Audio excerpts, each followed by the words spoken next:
Okay, I think we'll get started. I think this is it for us for the session. So this is the open marine restoration session.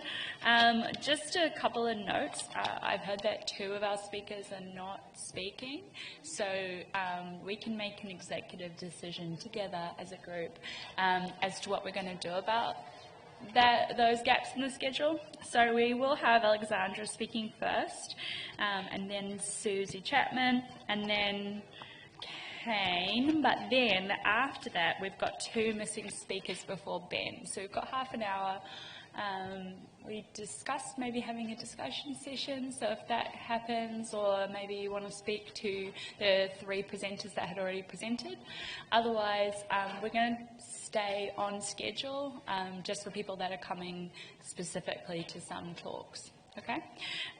So our first speaker is Alexandra Campbell about Operation Crayweed, which I've been told is not a true kelp, and restoration of underwater forests. So, thank you. Thanks, Phoebe. Thanks, everyone, for coming. So today I'm just going to tell you about what's been a phenomenally successful underwater restoration project that's kind of occurred very serendipitously. And we've been working on it now. It occurred to me preparing for this talk for almost 10 years. So I'm just going to skim over 10 years worth of science basically and just tell you the story of what we've done and what we've learnt through the process. And I just want to start by acknowledging the huge team of people who've helped us from the very beginning, especially my colleagues who have led the project with me, Peter Steinberg, Adriana Verges and Ziggy Martinelli, and everyone else on here, and all the people I've forgotten as well. So at this conference we've heard a lot about deforestation and the horrible statistics on global losses of habitat-forming organisms like trees on the land. And at the last session in this room we heard about really scary statistics of global seagrass loss and loss of seagrass habitats here in Australia as well. And we're seeing the same thing with our seaweed forests beneath the waves, but because they're kind of out of sight, I think they're largely out of mind. So in fact we're seeing really devastating losses of underwater forests, very close to urban settlements, but nobody sees them, so nobody knows. And even sometimes when people do know, they don't care, because seaweed is a weed, it's got a negative kind of name. People tend not to think about seaweed ever unless it's annoying them in some way, or they're eating it at a Japanese restaurant perhaps. But seaweeds are actually super important. They're often called the trees of the ocean. And that's because they form underwater forests, just like trees on the land. Like this picture here of giant kelp from Tasmania, which I believe Kane's going to tell you a lot more about shortly. And just like forests on the land, underwater forests provide habitat to a huge amount of biodiversity. And in Australia, these temperate forests provide habitat for really commercially important species like crayfish and abalone, which are 2 of our most productive fisheries in Australia. They're also foundation organisms in that they support marine food webs. This is another picture of giant kelp, but this time in North America, and you can see it's being absolutely nailed by these purple urchins. They love eating kelp. Otters love eating urchins, and they do it like this, really cute, floating on their backs with their 2nd, 3rd, 4th and 5th course on their tummies. And in this part of North America, orca like eating otters. So you can see in 2 trophic steps there we've gone from seaweeds to orcas. No seaweeds, no orcas, at least in this part of the world. So they're supporting and underpinning marine food webs from the bottom up. They're also primary producers, so we've heard a lot about forests this week, but 70% of global photosynthesis actually happens in the sea. That's not all from seaweeds, most of it's from bacteria and diatoms and other microalgae, but at least 10% of global photosynthesis comes from benthic algae, so they are really important in a biogeochemical cycle respect. They're also really incredible living water filters, and in fact now people are using seaweed to clean up contaminated waterways. They can pull nutrient pollution, heavy metal contaminants, even some other really persistent, horrible contaminants from waterways and just take them out, remove them from the environment, which is really cool. So seaweeds and the garden or forest habitats they provide are the basis of healthy coastal ecosystems. We really need them. It's very concerning then that seaweed forests globally are declining. So here on this map of the world, everywhere you can see some green is where we know that there are seaweed forests. And where you can see a red circle with a line through it is where we know that they're declining. The absence of a red circle with a line through it doesn't necessarily mean there's not declines happening there. It just means we don't have data. But even in the places, including the places we don't have data for, about half, at least half, possibly more, of the seaweed forests around the world are showing really devastating signs of decline. The same's true here in Australia, where we have a really high degree of endemism, which is really concerning because once things disappear from here, then they're gone from everywhere. We've heard a lot about the Great Barrier Reef, and some colleagues of mine are trying to rebrand all the temperate reefs around the bottom half of our continent as the Great Southern Reef, which covers at least 8,000 kilometres. It's kelp or seaweed dominated, a biodiversity and endemism hotspot worth lots of money, and it's been really badly overlooked and chronically underfunded in Australia. And what we see in this Great Southern Reef is changes from these beautiful, productive, three-dimensional forests like this at Colonia radiata population to these really impacted sites to then places where there's nothing at all. And these barren states are maintained by urchin and other kinds of herbivory.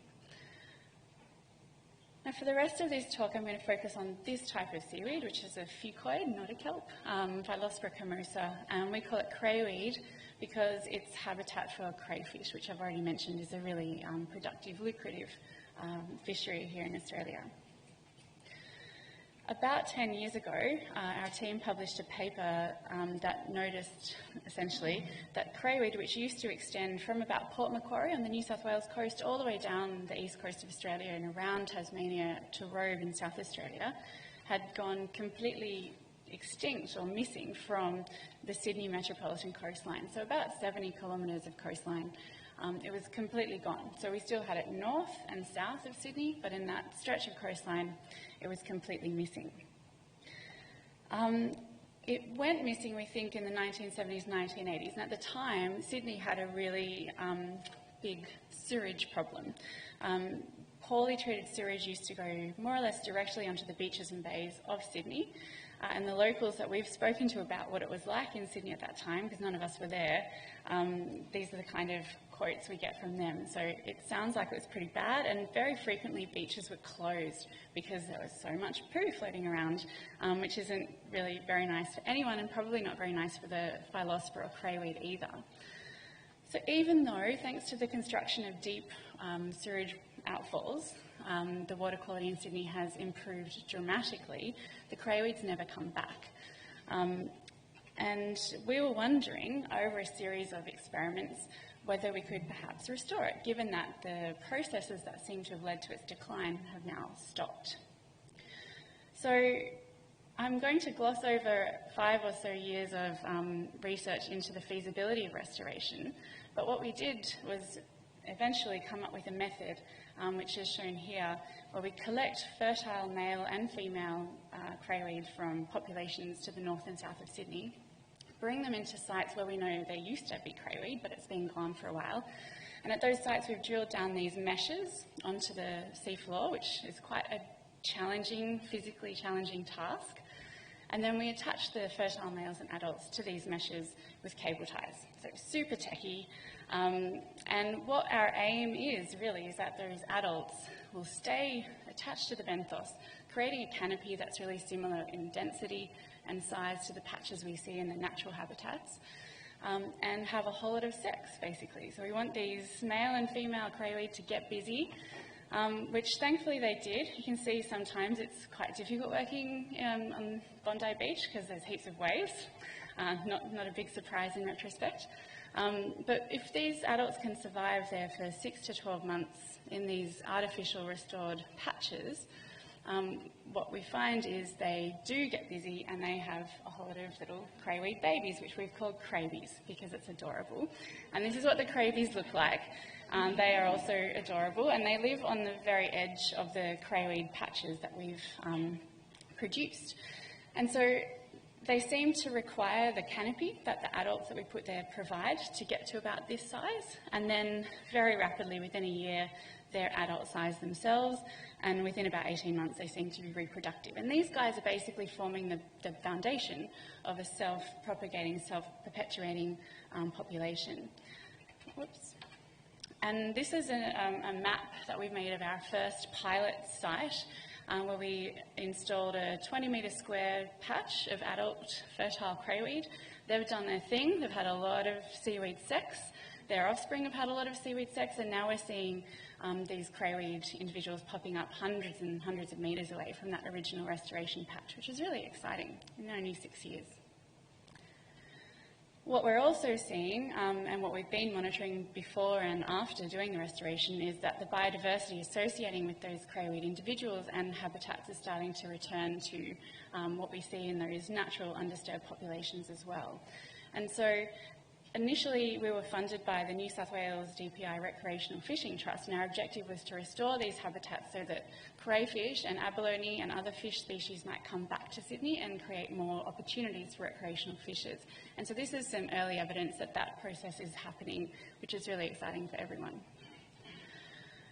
So very good ecological and restoration outcomes as far as we're concerned at this point. And it was a really nice story for us because a lot of other research we were doing at the time was just frankly very depressing. We were describing declines of all our favourite organisms and habitats.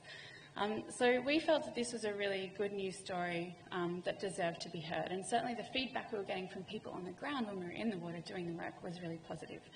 So we launched Operation Crayweed, which is a crowdfunding campaign originally, but also a PR exercise to kind of get people understanding the importance of seaweed and the fact that it's disappearing and the fact that that is going to affect people if it isn't already. So we launched this crowdfunding campaign through a platform called Possible. It was very successful. We doubled our target in 4 days. So it's the most successful environmental project that's ever been on this platform. Part of it was making a really, really schmick video. We enlisted the help of cinematographer friends to do that.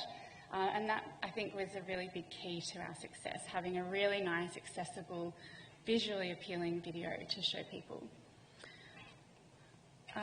As well as being fully embraced by people, the media really liked our story too, because it was this good news thing. You know, people are getting sick of hearing how bad everything's getting. The BBC even picked us up, which got us really excited, and we were encouraging people to plant an underwater Christmas tree at Christmas. We timed the campaign to happen around Christmas. People loved it. We got featured on Coast and on Scope and heaps of other cool media as well. So we managed to raise a little bit of money but reach a lot of people with this story, which was really cool. And so for the very first time in my life, instead of walking away from me when I started to talk about seaweed at parties, people were asking me about seaweed at parties. It was really awesome. We also went social, so we've been working really hard and got some professional advice from marketing experts on how to maximise social media to reach more people, to not be annoying, but to keep the people who'd given us money and who were interested in the project up to date and informed, and give them opportunities to get involved in other ways too. Some of the other opportunities that our platform, our crowdfunding, created was being approached by these amazing scientists in Sydney who'd been commissioned to do something for Sculptures by the Sea. They did a huge artwork which was visited by hundreds of thousands of people, I believe, which was really cool. We used that as an opportunity to do some science communication about our project and seaweeds in general, and this is Lana in the bottom left corner there, basically making all that happen. We've also been approached by lots of organisations wanting to help as citizen scientists, and that's been tremendously cool for everybody because it's enhanced the scope of the project and given people ownership of their local underwater garden, which they're looking after and protecting and educating other people about. They talk about it at their parties too, so you know, it's getting really cool. We were also engaging with lots of local schools who we were helping with science part of it. The artists helped them create costumes, which they paraded at our launch for the Sculptures by the Sea, and that attracted lots of community and media attention and support. We've also been attracting some non-traditional types of funding as a result of the success of the crowdfunding money. We were able to leverage that to get money from the government, and we've since been approached by philanthropists who are interested in vegetating their own local reefs as well, which is cool, and I think something that could benefit restoration projects in the future. We're scaling up. The video looks terrible. And now, thanks to all that support, we've managed to actually reforest Sydney at the scale of the original loss. So we've gone to all these sites, and we're seeing Crayweeds at all those sites, and it's our hope and expectation that in the next decade or so, we'll have functionally replaced this species back in Sydney and hopefully start to see some other organisms returning as well. We've managed to incorporate some genetic diversity in there and learnt some really good lessons, and if anyone wants to ask me about them later, please do. Thanks a lot.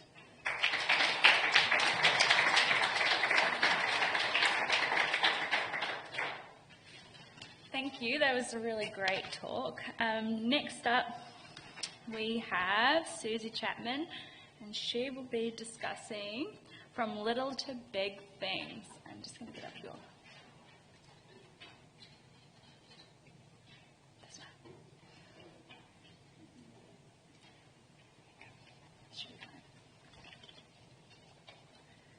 Thanks, Phoebe. That was a fabulous story, Alex. We've got another good story here. This one's just north of Brisbane in Pumicestone Passage, where we've got 1 hectare of shellfish habitat restoration happening. So, yeah, those of you that don't know, Pumicestone Passage is just to the north of Moreton Bay, north end of Moreton Bay here. And as Ian McLeod said yesterday, it was the most extraordinary amount of shellfish that were taken out of Moreton Bay here. It was the first industry in Queensland, and they dredged it, and they bagged up all the intertidal ones, and within 50, 60 years, along with a bit of QX disease and the mudworm, it was gone. So functionally extinct here, as in other temperate areas of the world. We've had a few conversations over the years. Here we have Rob King and Jundabari elder Fred Palin having a good Oyster Brothers chat. For years we talked about how to bring the oysters back, and then TNC came and said, well, what about just do it for ecological purposes rather than worrying about the edibility of them? So that started a few years back, a community-led restoration program, and it's got a massive number of project partners, right from TNC down to the local fishermen, Ozfish, BCF, Moreton Bay Council, and so on. It goes on, and Healthy Land and Water, who I work with, we facilitate this group.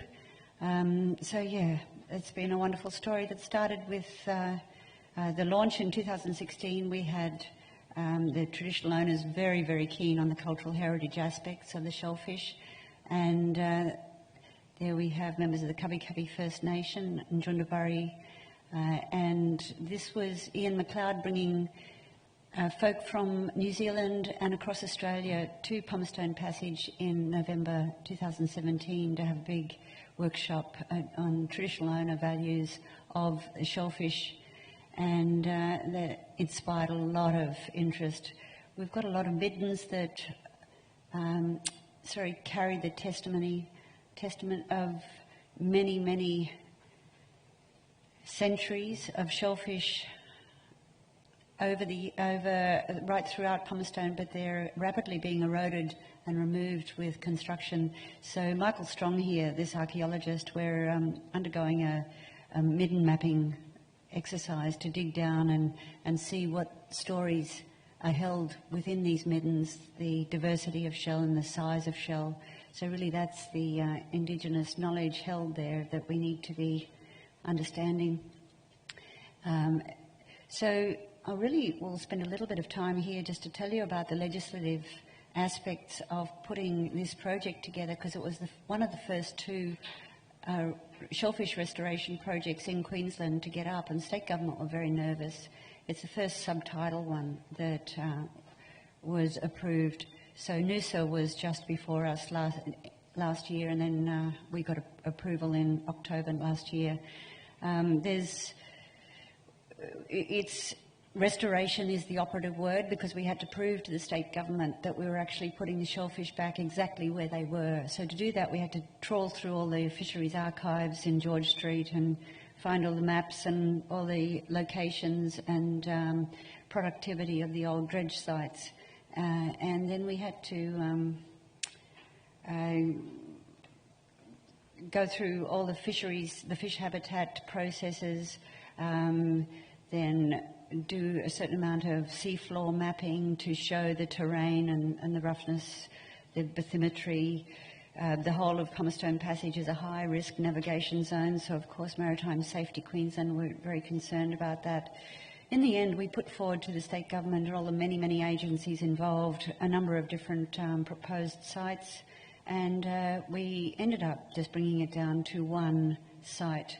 We did transects across the site to show that there was no seagrass there, so that took that out of the mix. So we went for the low-hanging fruit that was out in the mooring zones, that was out of the fish habitat zone, that had no seagrass, and that was minimal maritime safety implications. So we got approval, as I say, towards the end of last year.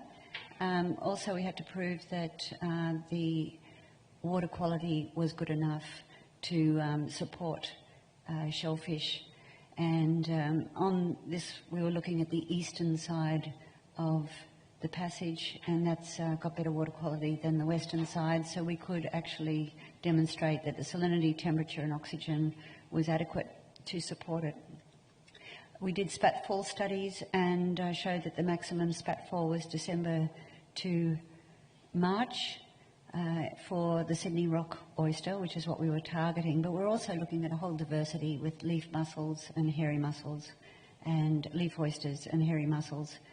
So here we have 1 hectare lot. If you know, Pumicestone Passage is just north of Pacific Harbour, Ducks Creek used to be, just off Kakadu Beach. And we trialled 3 reefs. One was a patch reef, which was piles of shell, and they were surrounded by oyster balls here to contain them. Another one was steel cages filled with shell, dead and live. And another one we trialled for the first time in Australia was a Dutch biopolymer produced from potato starch byproduct. Here it is here. It clips together like Lego, and we made reefs of 1/2 metre high reefs with these. The great thing is that the little fish get right into the spaces, and eventually all the different facets fill with invertebrate settlement. And we had all the traditional owners come and help. The Dutch folk came over from Bureau Waardenburg, and we assembled these bees. They called BESE elements, stands for biodegradable environmental ecosystem engineering. There were 2 complementary community projects with this. One was collecting shell from the community and the fishmongers and restaurants and washing it at the local dump. There we have the Mayor, Alan Sutherland. We have Ben Diggles there, who organised this, and one of our round pollies. And then the other community garden was, the other community project that was complementary was the oyster gardening in Pacific Harbour and Prible Gardens, and the private pontoon owners hung these bags of shell off their pontoons and grew live oysters from natural recruitment, and there was some live put into the bags as well. So that grew an enormous number of live shell, which we got approval to put into the reef. So here we are loading it up and putting it down. So there's the patch reefs there, the steel cages, and some were covered, some weren't, just to see if the stingrays, how much of the live shell the stingrays took. And here we have the bees. There we are deploying it. We had a big launch on the same day. There's Ben Gilby from the University of Sunshine Coast has been doing our fish mapping, fish monitoring. And we weren't allowed to put marker buoys around and say no anchoring, because the bees particularly, these are quite susceptible to anchor damage. All that we were allowed to put was underwater obstructions, and we'll talk about the anchor damage a bit later. So we did put signs up around 11 boat ramps to say please don't anchor and let them know about the project. So we've done a huge amount of community awareness campaign associated with that, and a lot of people know. So just quickly, turning to the fish monitoring, the main purpose of the project was to enhance fish stocks. This was a dictate from the state government. They said we couldn't go for water quality because it was such a long bow, so we had to have as our main objective the enhancement of fish stocks and marine biodiversity. So we used remote underwater videography and baited remote underwater videography, and the first story that became clear in May this year was a very positive one, where we had almost a doubling around the reef of richness and abundance, and also of harvestable fish. That was a doubling. And the most preferred reef was the bees. This one here in the early stages has proved to be attracting most of the fish. So it's a very preliminary story. There we have the fish mapping, the hot spot, the mapping that they show, and you'll see that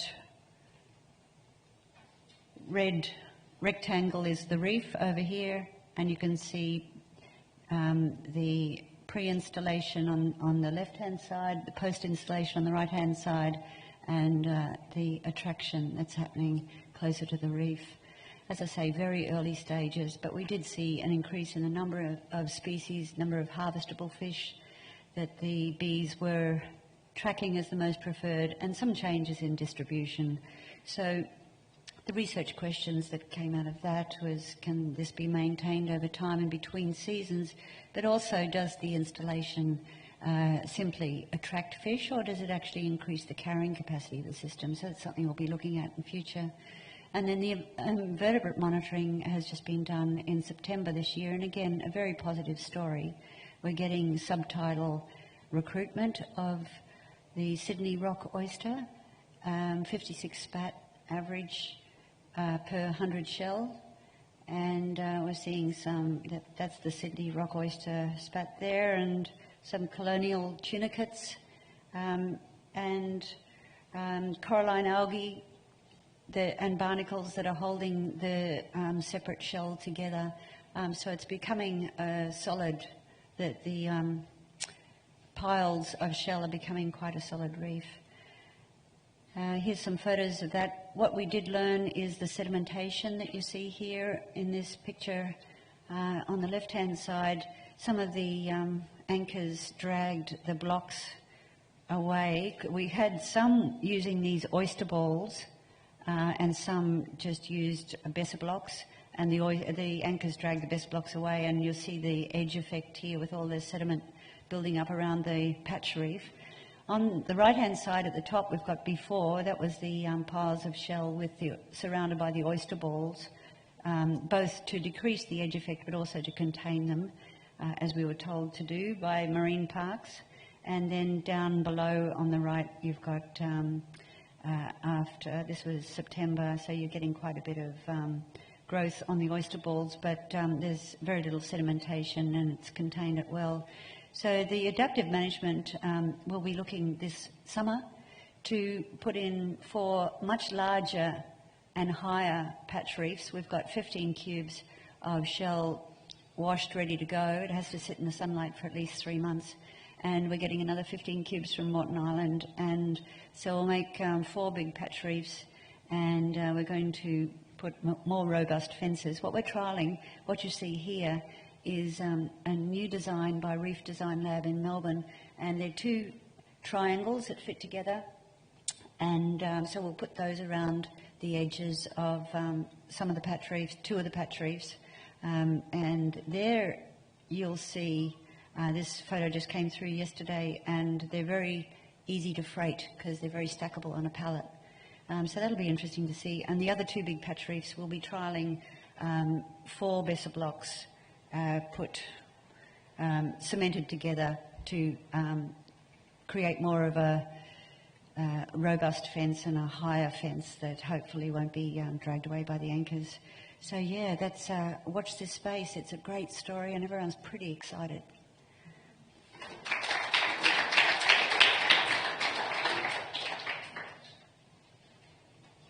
Thank you so much, Susie. We have next up, it doesn't have any slides, but is a restoration ecologist here at UQ and was going to give us a talk off the cuff, which we're really lucky to have had her here. No, lucky, definitely. Lucky to have had her here to see us in our time of need. So, take it away. Hi, I'm Megan Saunders. I thought I'd take the opportunity to fill the gap. I was on leave at the time of abstracts, and I was feeling really bummed about not having got a spot to talk, so I'm capitalizing here. So I'd like to tell you about some work that I've done that factors in restoration into a decision-making framework or context for coastal marine ecosystems. So as we're all aware, coastal marine ecosystems are impacted by a suite of stressors, both on land and in the ocean.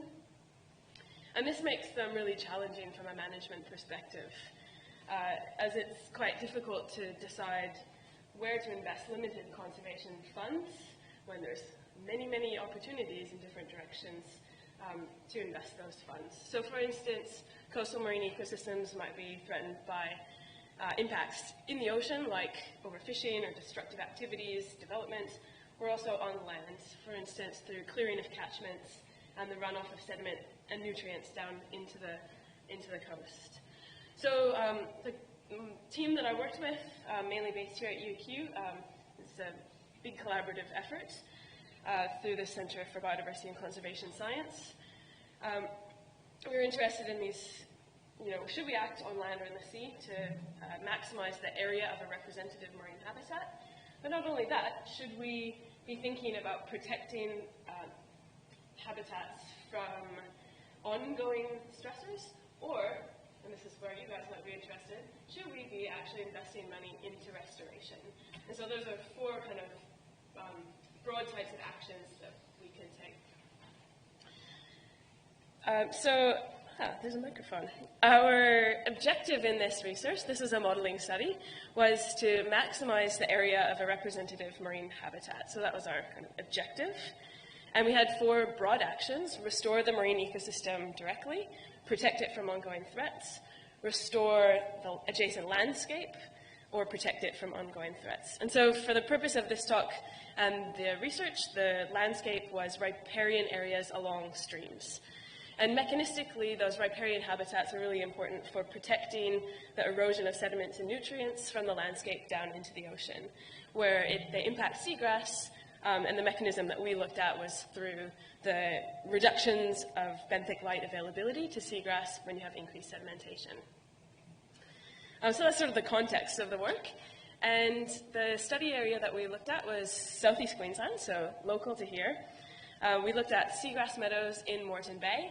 How many people have been out to the seagrass meadows in this area?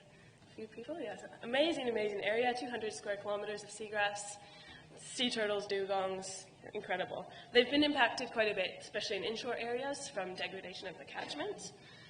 So in southeast Queensland, the riparian areas have been just hammered over the past 150 years, with only 20% remnant vegetation intact. And that has resulted in about a 14 times increase in the sediment concentrations in the Brisbane River and other rivers entering into Moreton Bay. And this change in sediment has had impacts on the coastal marine ecology. So what we had to do for this study was then kind of try and characterize the costs associated with each of these 4 actions, the feasibility, so how likely it is to succeed, the benefits, so how much seagrass we get from taking one of our 4 actions, and also time lags involved. And this is really important. So I'll give you an example. So marine restoration, we defined as transplanting seagrass plugs from donor meadows into area that would be considered suitable, but that doesn't currently have seagrass. So the cost for this is where this work was actually the inspiration for Eliza Bayraktarov's Cost and Feasibility of Marine Restoration paper. We thought at first, we'll just get the cost of seagrass restoration, which turns out wasn't that easy. So that led into that research there. Marine protection we defined as installing ecological friendly moorings. Now I realize based on the talks here that that could be protection or restoration. In this case we called it protection from an existing threat. Land restoration was defined as stabilizing riparian areas with plantings. And land protection was purchasing privately held land and converting it into a sort of nature reserve. Now, where the time lags become important is an action like restoring a riparian area doesn't give you benefits immediately in terms of sediment reduction. And we thought, a timeline of about 10 years was about right for when you would get a reduction in sediment load. Now, this is actually optimistic because it could take about 20 years for this action to achieve what you're aiming for. So I mentioned we needed to get the benefit. So our land-based actions, we needed to translate the land-based actions of riparian or protection into a benefit in terms of increase in seagrass area. So I won't go into the details of that. We published it in another paper, published in PLOS ONE. But there was a fair bit of modeling wizardry involved in that.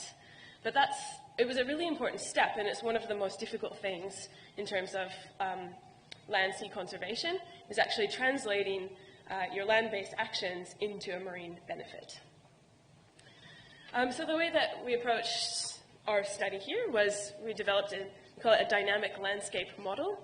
And basically, we describe the transitions on land and in the sea between something like intact habitat and a degraded habitat, or the reverse, degraded habitat into intact habitat. And so that would be by restoration. And so we have these two models in the land and sea describing transitions between categories, and also a link between them, which is described by the relationship between sediment runoff on land and the seagrass in the marine environment. So without going into too much detail about that, we run this model with an investment of $50 million per year over 30 years. And then at the end of the time period, we look at how much seagrass we have. So in this way, we can then compare our apples to apples, how much investment in each one of those four different actions can give us the maximum bang for buck at the end of our management time frame. So our findings were quite interesting. Based on the parameterization, I should mention we have about 25 model parameters here, we found that marine restoration was actually our most cost-effective outcome. And I think probably a lot of you guys in this room would be interested in that finding, because that really goes counter to conventional wisdom in terms of cost-effectiveness of conservation. And it was pretty surprising, so I definitely ran that model over and over and over again, and poked a lot of holes at it to try and understand why this was happening. So what I found is that time lag that I mentioned about sediment reduction is a really, really important factor that's underpinning some of those findings. So we expected that our land-based actions would be the most sort of cost-effective, and we increase or improve water clarity, get more seagrass. But that time lag of 10 years means that it can take a really long time for us to get those outcomes in the marine environment from our land-based actions. So that's not to say that we should not be acting in catchments, not at all. We absolutely need to be restoring catchments, particularly streamside areas. But what it does indicate is that we need to be very careful about our expectations for what outcomes those will have. And that the time lags may influence when we expect to see outcomes in marine environments. But something else to mention here is that there was a huge amount of uncertainty in our model parameterization, and the results of the study are very highly influenced by those model parameters. And to, I guess, understand the impact of that, we did a very substantial sensitivity analysis, which actually became a bulk of this paper. So to give you an idea of how our decision-making might change under different contexts, whether or not that's a different value for our parameter because we don't know what it is, or if it's a different, actually, location or system. We ran this model under a whole bunch of different parameter combinations. So here are 4 kind of key findings that we came up with. We found that marine restoration should probably be prioritized in contexts when the rate of recovery, potential rate of recovery, and also the ongoing rate of decline of the marine ecosystem are similar and low. So in those situations, yeah, we expect that that's when we should be going into the marine environment and giving it a boost. And I've seen a lot of great talks here and felt really inspired by hearing a lot of your work on actually on-ground restoration. And that was my main interest in coming here, so thank you for that. And I see a lot of opportunities actually to carry on a discussion, and if you guys have ideas about modeling work involving restoration, please come talk to me. We found that marine protection should be prioritized if the rate of marine ecosystem decline is high, or if the catchment is relatively intact, but is going to be declining very fast. So an example might be islands in the Pacific that have been relatively pristine, but now they're going to get hammered by clearing. So that's definitely a case. Sorry, no, back up. Marine protection. Back up. Yes, sorry, if the rate of marine ecosystem decline is high, then start protecting that marine ecosystem. Land-based actions should be prioritized in contexts where the capacity for marine ecosystem restoration is high. So this is a really important one. The way that we understood our system and the way that we think about seagrass ecosystems in general is that they are subject to alternate stable states and therefore may have a difficult time recovering naturally, even when the water quality improves. So that's an assumption that we made in this model. But if, say, in this case, the seagrass ecosystems could recover very quickly, then we should actually be prioritizing those land-based actions to fix up the catchment. And I will point out, this is another context where we found the parameterization was really, really difficult. We got estimates for the expansion rate of seagrass ranging from 1 to 200% per year. So it's quite difficult to actually pin a number on that. So another area for research opportunity, I would say. And this is what I was trying to say before. We found that land protection should be prioritized in those scenarios where the landscape is relatively intact right now, but is going to be subject to very rapid future degradation. So a Pacific island, for example, that is about to be cleared for mining or for oil palm plantations or whatever. Yeah, so that is that was our work. It was published in PLOS Biology last year, and yeah, I'd like to thank you for your attention for that very impromptu talk, and hopefully open up some dialogue in the future. Thanks.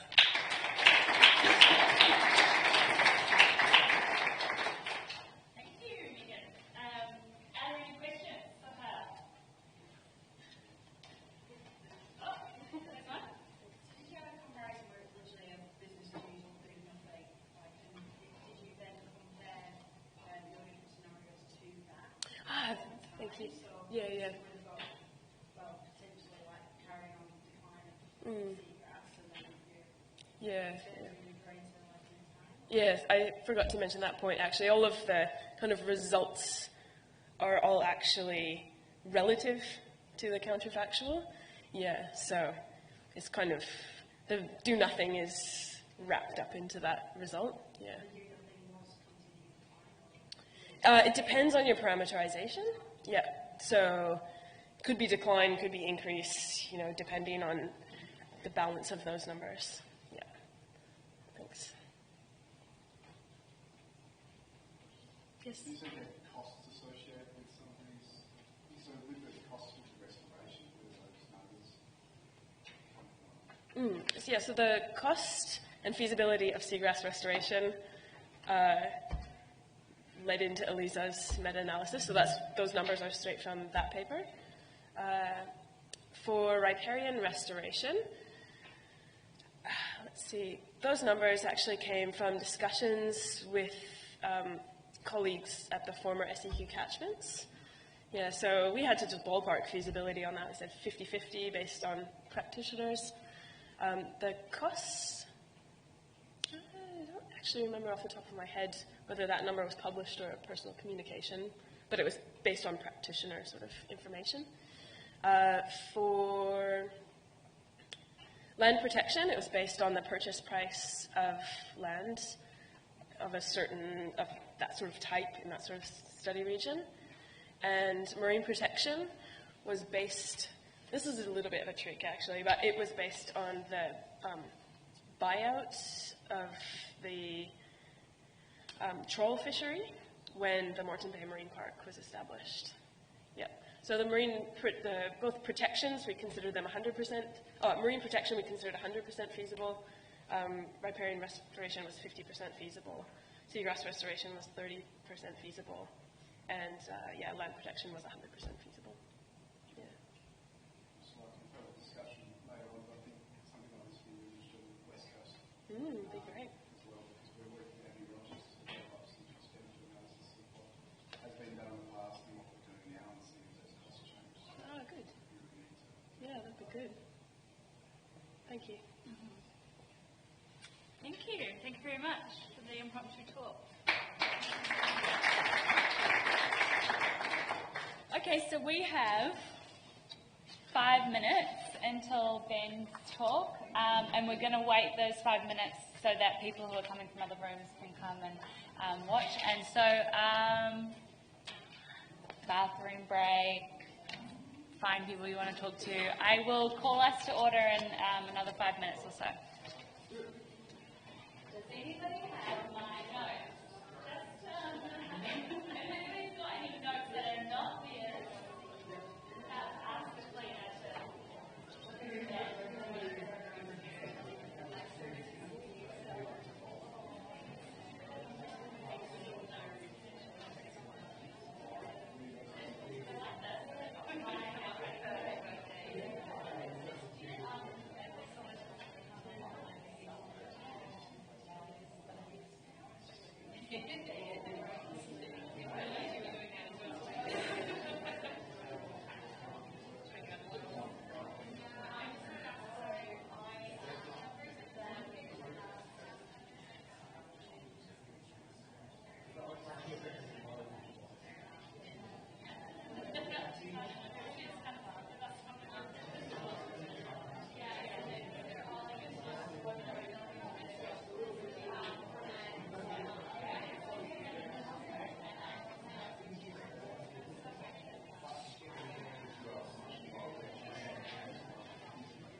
Okay, everybody. Thank you for waiting very patiently. Side note, if anybody's stolen my schedule, please give it back. Next up, we have Ben Brown, who's going to talk about mangrove forest landscape rehabilitation in Indonesia. This is the last talk of the day, so hopefully get energized, get excited. Last one, and welcome, Ben. We only have 5 more minutes, right? It's in the top end, 4:21. Everything stops. No, here we can go beyond that. Okay, I don't know the history of 4:21, but it's something, and it's different than 4:20. If anyone laughed at that, yeah, we know about you guys then. Medicinal.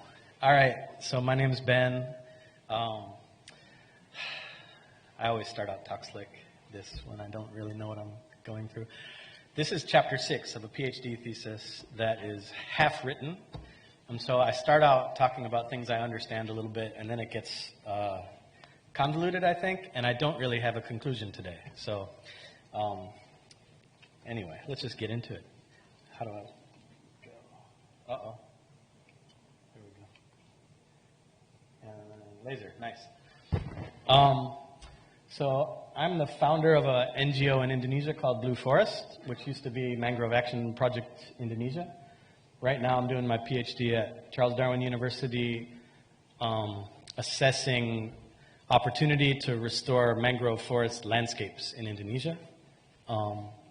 And the research was funded by IUCN and this EcoShape. It's a consortium of Dutch organizations working in Java on mangrove restoration.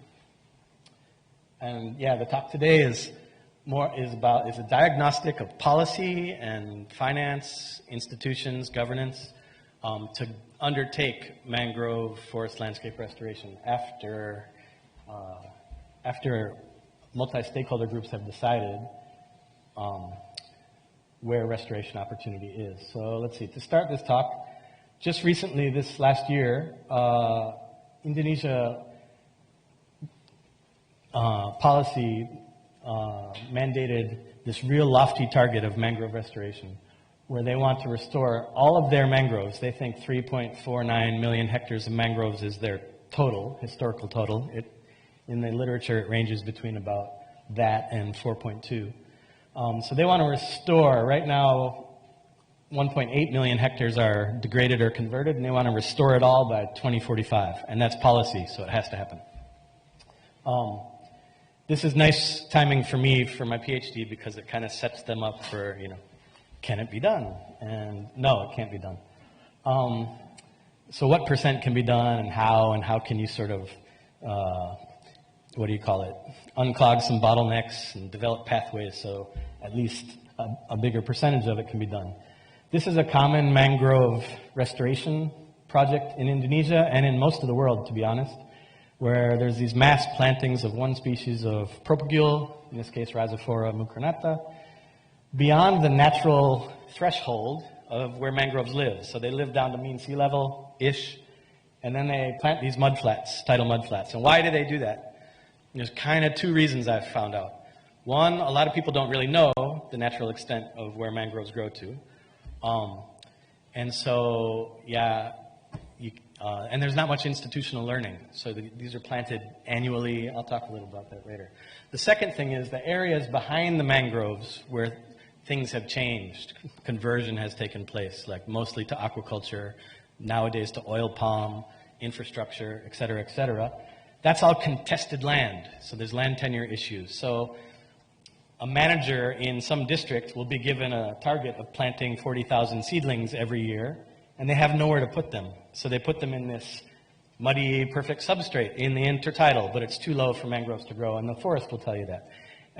Over time, you can get people to understand this first issue of the natural boundary of where mangroves go, but the resolving land tenure issues is still this huge bottleneck, and most of my talk's about that probably. So I use this newish methodology developed by IUCN and the World Resource Institute called ROAM to assess social and economic and biophysical opportunity to restore landscape, mangroves at the landscape scale. And so this is my whole research framework basically for the PhD. I'm going to start a little with chapter 4 today, reviewing some opportunity maps we created, but most of the talk's also going to be on this diagnostic of institutional readiness. Maybe I'll talk about finance. I'll probably run out of time. This side of the framework is mostly social, political, economy, and this is all biophysical constraints, which are this is the easy part. This is 10 to 15% of the work. This is 85% of the challenge. God, I keep doing that. Hey, so these are my two research landscapes: Tanjung Panjang on the island of Sulawesi in the province of Gorontalo, and Demak in central Java.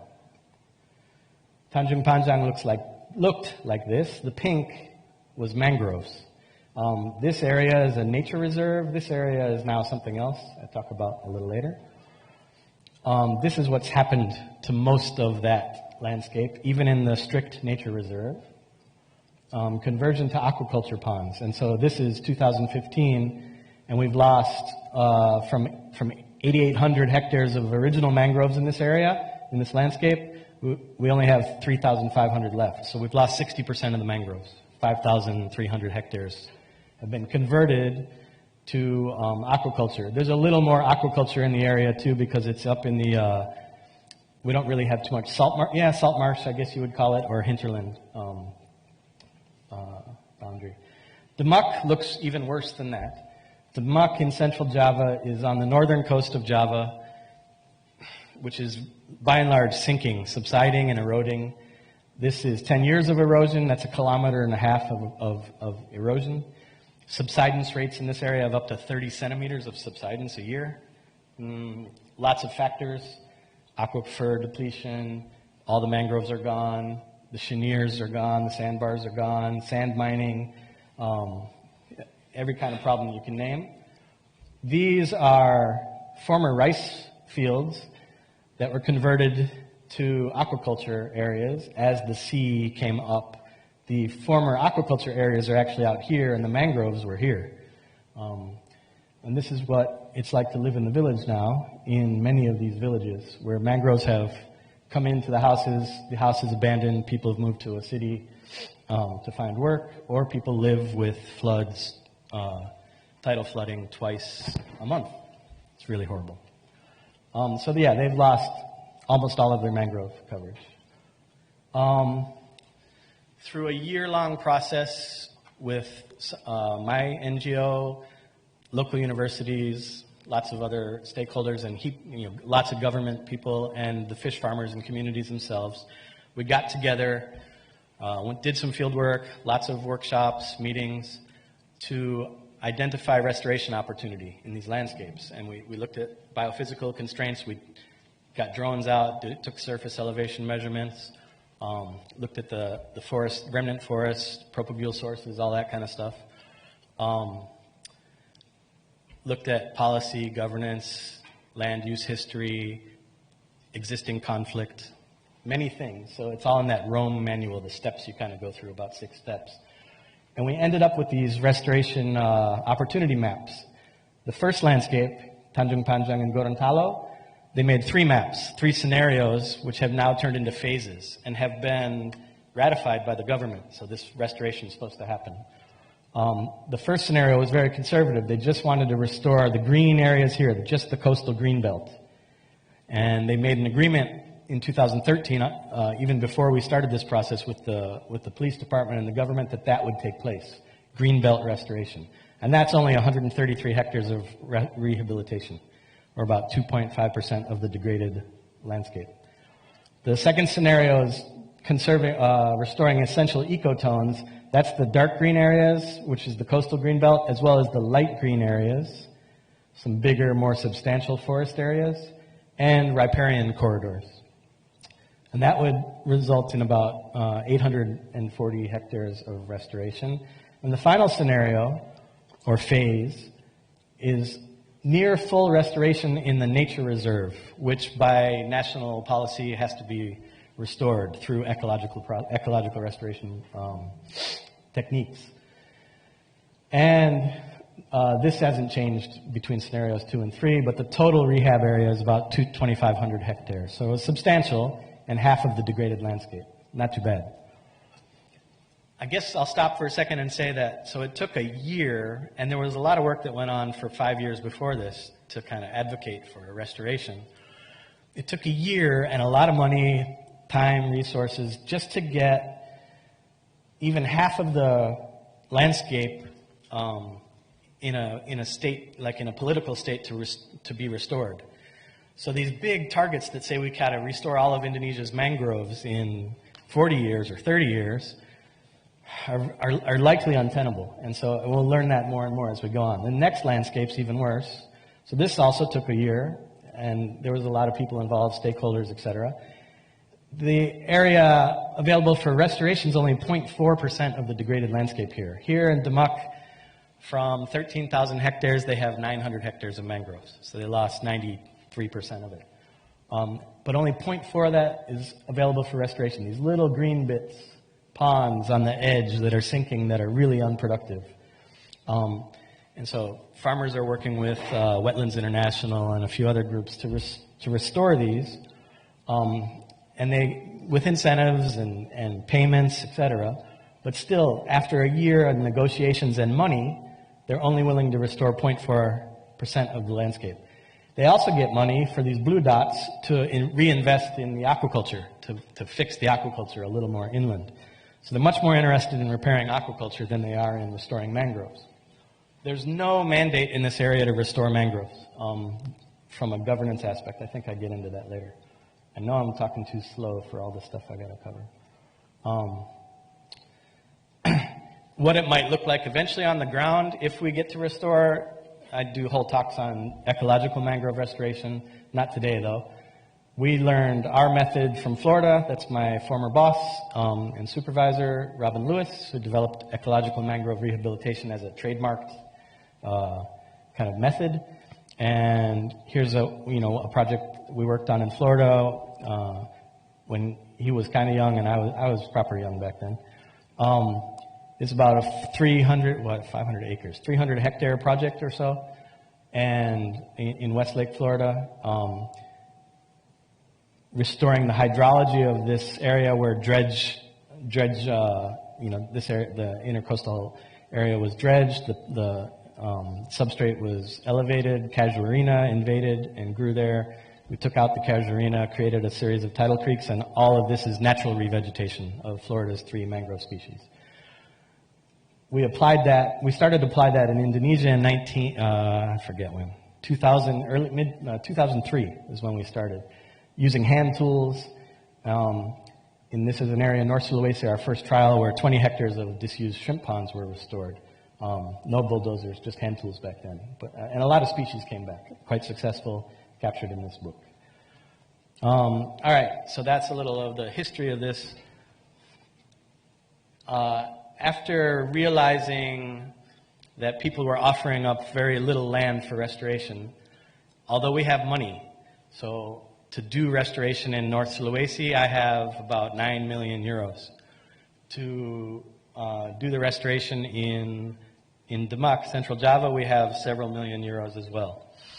So we have money, but we can't spend it, we can't use it. People aren't confident that they can restore without, in Sulawesi, without conflict eventuating. And in Demak, there's a lot of bottlenecks to the solutions. I'm trying to do a bit of analysis, policy analysis and legal analysis, institutional analysis, to see where the bottlenecks are. And so I'm going to stumble through the rest of this presentation. Apologies. It's a work in progress. For data collection and literature and basic stuff, historical timeline, key informant interviews, focus group discussions, and a bit of policy analysis. Here we are in a group developing a historical timeline in one of the landscapes.